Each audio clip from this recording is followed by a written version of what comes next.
was frustrating for us. He's lost about 80% of the vision. লর্ডসে Pakistan England test চলাকালীন হাজির হলেন ইমরান খানের দুই ছেলে। লর্ডসে দ্বিতীয় টেস্টে ইংল্যান্ডের বিপক্ষে লড়ছে পাকিস্তান। এরই মাঝে মধ্যাহ্নভোজের বিরতিতে পাকিস্তানের সাবেক প্রধানমন্ত্রী ও কিংবদন্তি অধিনায়ক ইমরান খানের দুই ছেলের সাক্ষাৎকার সম্প্রচার করে ইংলিশ গণমাধ্যম স্কাই, যা দেখে বেশ ক্ষুব্ধ পাকিস্তানের স্বরাষ্ট্রমন্ত্রী মহসিন নাকভি পরিচালিত ক্রিকেট বোর্ড। সম্প্রচার বন্ধ না হলে বিরতির পর তারা আর মাঠে না নামারও ঘোষণা দিয়েছিলেন। তবে সাক্ষাৎকার, সম্প্রচার, খেলা সবকিছুই হয়েছে নিয়ম মাফিক।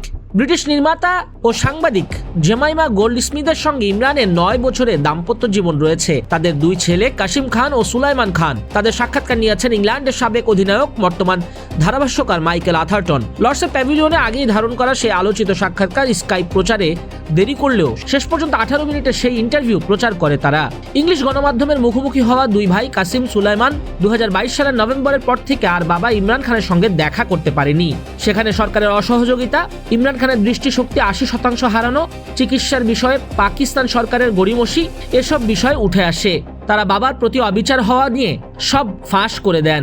গত সপ্তাহে ইমরান খানকে ইসলামাবাদের শিফা ইন্টারন্যাশনাল হাসপাতালে স্থানান্তর করা হয় এবং অন্তত 16 সেপ্টেম্বর পর্যন্ত সেখানে রাখতে হবে বলে নির্দেশ দিয়েছিলেন পাকিস্তানের সুপ্রিম কোর্ট। পরে তাকে চিকিৎসা শেষে আবারও নিয়ে যাওয়া হয় কারাগারে।